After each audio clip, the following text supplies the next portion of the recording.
মুখ্যমন্ত্রী মমতা বন্দ্যোপাধ্যায় আগেই কড়া নির্দেশ দিয়েছিলেন, অবৈধভাবে পানীয় জল যে চুরি করা হচ্ছে তা অবিলম্বে বন্ধ করতে হবে। শুধু তাই নয়, তারপরই আমরা দেখলাম ময়দানে জনস্বাস্থ্য কারিগরি দপ্তরের আধিকারিকরা পুরুলিয়া আরশা গ্রামে বিভিন্ন জায়গায় তারা অভিযান চালালেন এবং অবৈধভাবে জল চুরি করা হচ্ছিল তা রুখে দিলেন তারা। আমার সঙ্গে রয়েছে প্রতিনিধি ইন্দ্রজিৎ। মুখ্যমন্ত্রী মমতা বন্দ্যোপাধ্যায় নির্দেশের পর আমরা দেখলাম জনস্বাস্থ্য কারিগরি দপ্তরের এই তৎপরতা, এই অভিযান, কোথায় কোথায় তারা অভিযান চালালেন?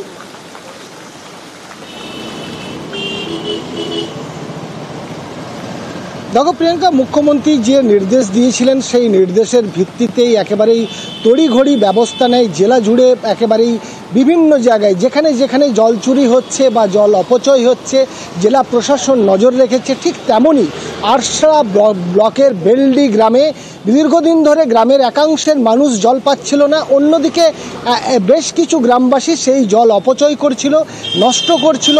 একেবারে মূল যে জলের সংযোগ সেখান থেকে বেআইনিভাবে পাইপ লাইন নিজেরা বসিয়ে জল খেতে দিচ্ছিল, সেই বিভিন্ন কাজে ব্যবহার করছিল।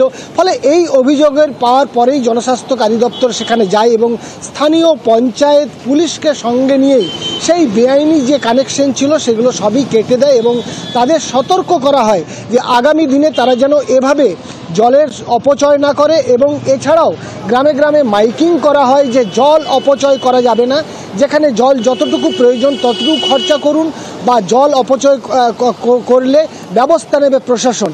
ফলে এক কথায় বলাই যায় যে মুখ্যমন্ত্রীর নির্দেশের পর ব্যবস্থা নিচ্ছে জেলা প্রশাসন, একেবারেই তড়িঘড়ি বিভিন্ন জায়গায় নজরদারি যেমন চালাচ্ছে তেমনি ব্যবস্থাও নিচ্ছে। বেশ, কিছুগুলো লোক পায়, কিছুগুলো লোক নাই পায়। কারা পায়? এই কুলিটা মোটামুটি প্রায় কম বেশি পায়, ওই দিকের পাড়াটাতে নাই পায়। কারণটা কি? জল তুলে দিচ্ছে কোথা থেকে? পাম্পে করে? পাম্পে কি কোনো সবজি বাড়ি কেউ পাটা আছে এমনি হয়েছে, এবার কেউ একটু সবজি চাষ করেছে, ও ঝিটে দিয়েছে। কিসে ঝিটছে?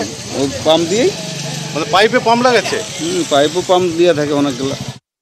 মোটামুটি 4 থেকে 5 ঘন্টা জল দিই, তাতে করে মানুষের অভিযোগ যে আমরা জল পাচ্ছি না। অনেকের টুলু পাম্প বিভিন্ন খেতিবাড়ি করছে, জলটা ওয়েস্টাই করছে। তো আমরা থানার ওসি আছে, পঞ্চায়েতের প্রধান আছে, একসাথে আমরা কাজ করি যাতে অবৈধভাবে জল নষ্ট না হয়ে সঠিকভাবে সবাই জল পাই তার ব্যবস্থা করছি আমরা। জলের যে কানেকশন মেন লাইনে দেওয়া ছিল সেটা কিন্তু পাবলিক নিজের মতো কেটে নিজের ঘর ঢুকাচ্ছে, তার জন্য অসুবিধা হচ্ছে, সবাই জল পাচ্ছে না। আমরা ব্যবস্থা নিয়েছি যে যাতে সবাই জল পায়, 2টা পঞ্চ কাটা হয়ে যায়, মানে দিকেরভাবে কাজ করানো হচ্ছে।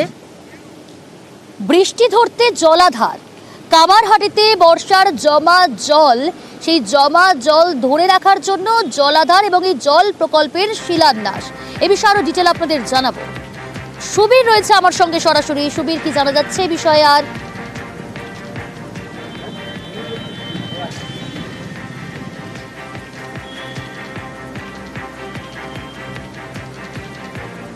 আমরা আবারও যোগাযোগ করছি প্রতিনিধির সঙ্গে। আপনাদের যেমনটা বলছিলাম যে বৃষ্টি ধরতে এবার জলাধার, কামারহাটিতে বর্ষার জমা জল প্রকল্পের শিলান্যাস। কামারহাটিতে আগামীকাল থেকেই এই জলাধারের কাজ শুরু হবে।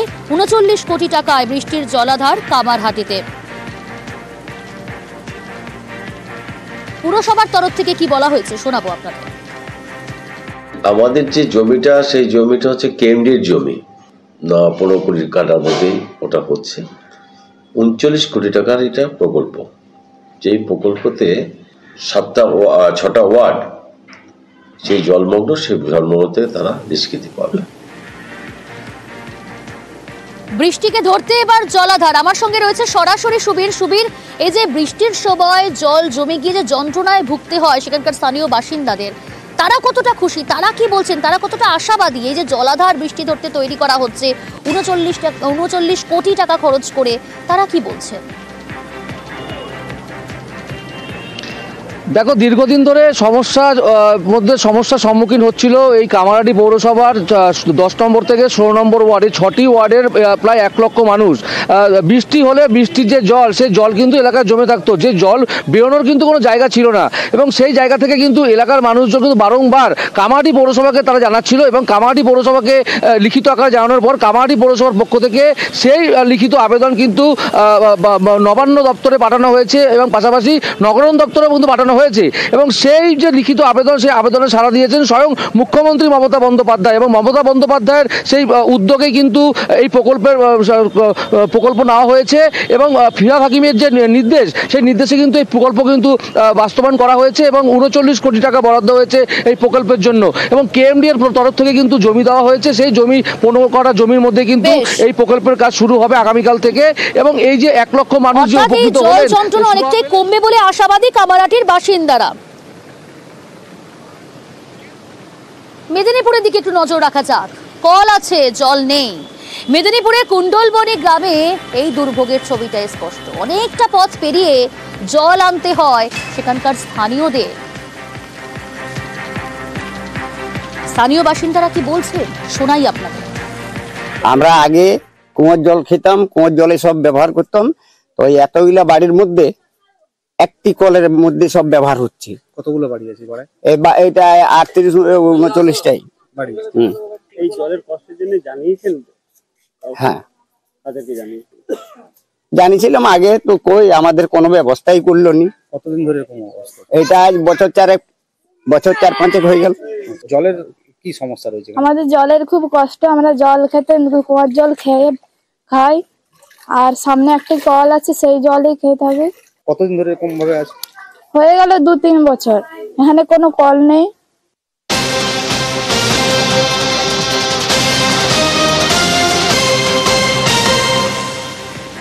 সরাসরি রয়েছে প্রতিনিধি শোভন। শোভন, কতদিন ধরে এই পরিস্থিতি এবং প্রশাসনের তরফ থেকে কি ব্যবস্থা নেওয়ার কথা ভাবা হচ্ছে বা কি প্রশাসনের তরফ থেকে কি বলা হয়েছে?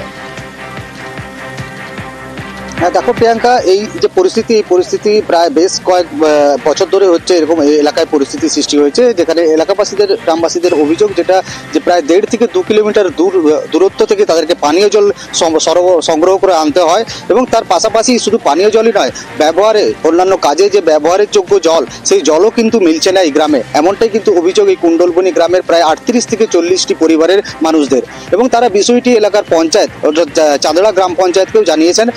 যদিও চাঁদড়া গ্রাম পঞ্চায়েতে যিনি উপপ্রধান রয়েছেন তিনি জানিয়েছেন যে বিষয়টি তার নজরে নেই, বিষয়টি তিনি জানেন না এবং বিষয়টি তিনি জানার পরেই কিন্তু খতিয়ে দেখবেন এবং যেখানে ওই সাবমার্সিবল যে গ্রামে সাবমার্সিবল পাম্পগুলি রয়েছে যেগুলি অকেজ অবস্থায় পড়ে রয়েছে সেগুলি যাতে দ্রুত সম্প্রসারণ করা যায় বা দ্রুত মেরামত করা যায় সে বিষয়ে কিন্তু উদ্যোগ নেবেন চাঁদড়া গ্রাম পঞ্চায়েত, এমনটাই জানিয়েছেন গ্রাম পঞ্চায়েতের উপপ্রধান। প্রিয়াঙ্কা, বেশ পিএইচডি যে প্রজেক্টটা একটু আগে আপনি বললেন, হ্যাঁ সুযোগের সময় কথা হয়েছে, উনি বিধানসভায় ব্যাপারটা জানিয়েছেন। তেমন একটা জলের সমস্যা নাই কিন্তু, হ্যাঁ মিথ্যা অভিযোগ নয়, কয়েকটা বাড়ি তো জল পায়নি কিন্তু টিউবওয়েল তো আছে রয়েছে, হ্যাঁ রয়েছে। আমরা এখানে সাবমার্সিবল পাম্প করেছি তো 3টা, না কোনোভাবেই বন্ধ হয়ে পড়েনি। 18টা সংসদ কোথাও কোনো সাবমার্সিবল পাম্প বন্ধ হয়নি। আমরা নিজেরা গিয়ে দেখে এসেছি, প্রয়োজনে আপনাকে আমরা ছবিও দেখাতে পারি। দেখান যদি এটা হয়ে থাকে কালকে আমি স্টেপ নেব।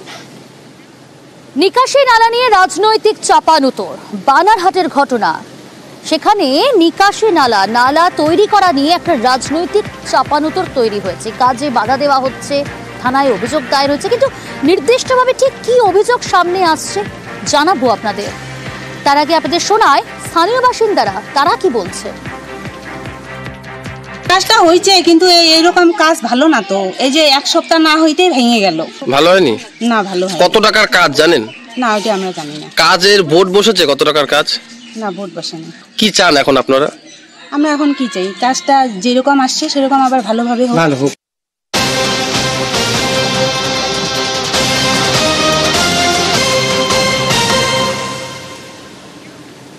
আমার সঙ্গে রয়েছে সরাসরি প্রতিনিধি রকি। স্থানীয় বাসিন্দারা বলছে যে সেখানে কাজের মান অত্যন্ত নিম্নমানের কাজের অভিযোগ সামনে আসছে এবং খুব স্বাভাবিকভাবে যে প্রশ্নটা উঠছে যে একটা নিকাশি নালা নিয়ে কিভাবে রাজনৈতিক চাপানুতোর তৈরি হলো, ঘটনাটা ঠিক কি ঘটেছে এবং কি অভিযোগ, পাল্টা কি অভিযোগ সামনে আসছে। প্রিয়াঙ্কা, তোমাকে বলে রাখতে চাইবো, বানহাট ব্লকের অন্তর্গত সাকুয়াঝোড়া 1 নং গ্রাম পঞ্চায়েতের গঙ্গানগর কলোনি এলাকায় সরকারি প্রকল্পের মাধ্যমে নিকাশি নালা, পাকা নিকাশি নালা তৈরি করার কাজ চলছিল এবং সেই কাজ চলছে। কিন্তু সরকারি প্রকল্প যখন কাজ হয় সেখানে কিন্তু একটি বিজ্ঞপ্তি জারি করা হয় এবং একটি সাইনবোর্ড লাগানো হয় কোন প্রকল্পের কাজ, কত টাকার বরাদ্দ হয়েছে এবং কতটা কাজ হবে তার কিন্তু সম্পূর্ণ হিসেবটা দেওয়া থাকে। কিন্তু সেই কাজের ক্ষেত্রে কিন্তু সেই নিয়ম মানা হয়নি এবং সেখানে যে কাজ করা হয়েছে তা অত্যন্ত নিম্নমানের কাজ হচ্ছে, হাত দিলেই তা ভেঙে যাচ্ছে। এমনকি সেখানে যে সকল পাথর, বালি, সিমেন্ট, এমনকি রড দেওয়া হয়েছে সেক্ষেত্রেও নিম্নমানে এবং কম পরিমাণে দেওয়ার অভিযোগ করেছে এলাকার বাসিন্দারা। এই অভিযোগ করতে গিয়ে কিন্তু সেখানকার স্থানীয় বাসিন্দা যখন অভিযোগ করে, তাদের মধ্যে একজন অভিযোগকারী বিজেপি সমর্থকও ছিলেন এবং তিনি যখন সেই কাজে অভিযোগ করেন যে এটা নিম্নমানের কাজ হচ্ছে, তার বিরুদ্ধে থানায় এফআইআর করা হয় বলে অভিযোগ এবং তাকে শাসানিমূলক এলাকার যে তৃণমূল নেতা রয়েছে তাকে শাসায় এবং তাকে তৃণমূল যোগদান করার জন্য কিন্তু বলপূর্বক চাপ দেওয়া হয় বলে অভিযোগ। এই ঘটনাকে কেন্দ্র করে কিন্তু রীতিমতো চাপানোতর সৃষ্টি হয়েছে এবং সেই অভিযোগ কিন্তু অস্বীকার করেছে এলাকার তৃণমূল নেতা এবং বলেছেন যে এই বিষয়ে তার জানা নেই, তিনি এবং তৃণমূলের বিরুদ্ধে যে অভিযোগ স্থানীয় বিজেপি নেতা সেই অভিযোগ খারিজ। পঞ্চায়েত উপপ্রধানের তার বক্তব্য, নালা তৈরিতে বাধা দেওয়াতেই থানার দ্বারস্থ হয়েছেন তিনি। যেসব নিম্নমানের কাজ আর সরকারি কাজে তো আমরা আগে দেখতাম যে বোর্ড লাগানো হতো বা জানানো হতো যে কোথা থেকে কোথায় কাজ হচ্ছে না হচ্ছে। বাড়ির পাশে আবার স্ল্যাব বানাইছে, এইসব বানানোর পর ওর মালের কোয়ালিটি খারাপ, জানি না কি ব্যাপার, বাচ্চা কাচ্চা হাঁটাহাঁটি করছে, ভেঙে গেছে। এখন আমার বাড়ির পাশে আমি বিজেপিতে দাঁড়াইছিলাম, আমাকে ফাঁসানোর জন্য আর কি, ওদের তৃণমূল দলে আনার জন্য আর কি এইসব কৌশল চালাচ্ছে। আমি যখন জানাইছি এটাকে ওরা বাধা দেখাচ্ছে, বাধা বলতেছে, এটা অ্যাকচুয়ালি কিছু না, আমাকে ভয় দেখানো, হ্যারাসমেন্ট করা। আর এই যে ভাঙাভাঙি হয়েছে, কোনো প্রমাণ টমান নাই। হ্যাঁ, আমার বাড়ির সামনে ভাঙছে মানে আমি ভাঙছি। ঢালাই হলে ঢালাইটাকে একটু শুকোতে দিতে হয়, কাঁচা অবস্থাতে ওটাকে ভাঙা হয়েছে এবং আমাদের ধারণা যে ছেলেটা প্রথম থেকে এই কাজটাকে বাধা দিয়ে আসছে তারই প্ররোচনায় এই ভাঙাভাঙিগুলো করা হয়েছে। সরকারি সম্পত্তি ভাঙার অধিকার কারণেই নিম্নমানের হয়ে থাকলে আমাদেরকে অভিযোগ করবে, আমরা নিশ্চয়ই দেখব। যেহেতু সে বিজেপি কর্মী, তাকে তৃণমূলে যোগ দেওয়ার জন্য একটা প্রেশার দেওয়া হচ্ছে, ভয় দেখানো হচ্ছে। আমাদের এখন আর কাউকে যোগ দেওয়ার জন্য প্রেশার দিতে হয় না, আর ও বিজেপি করে কিনা সেটা আমার জানা।